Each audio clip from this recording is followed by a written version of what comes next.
Neki pametni ljudi kažu da za prvi utisak ne postoji druga šansa. Nelt je u ovom slučaju tu jednu šansu iskoristio na pravi način.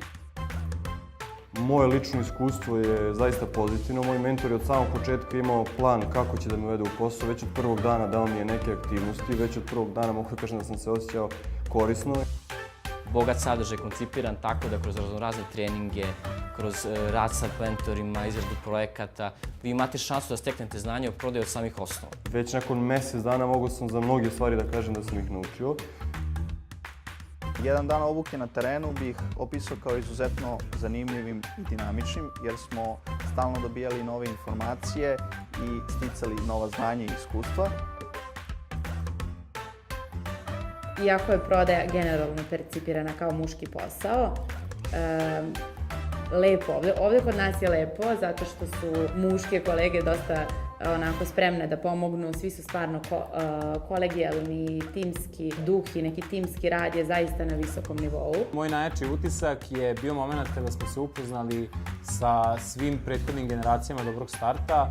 U jednom momentu je sedelo 30 ljudi u prostoriji, svi mladi ljudi, energični, harizmatični, koji rade ozbiljne poslove sa ozbiljnim kupcima i koji se pritom ozbiljno dobro zezaju. Oni su u svakom trenutku bili spremni da mi pomognu, da mi podele svoje iskustvo, čak su me i bodrili na samom početku. Tako da sam zaista osjećao da sam u timu koji je spreman da me podrži i u timu u kom mogu da naučim puno i u kom mogu da rastem.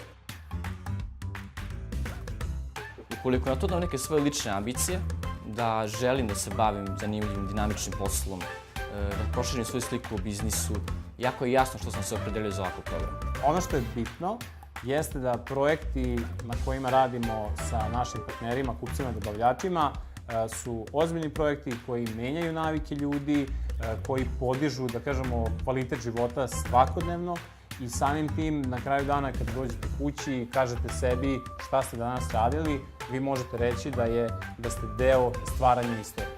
Tako da bih eto i svim kolegama koji imaju slične interesovanje, slične ambicije preporučio da se prijave i da startuju svoju karijeru na pravi način.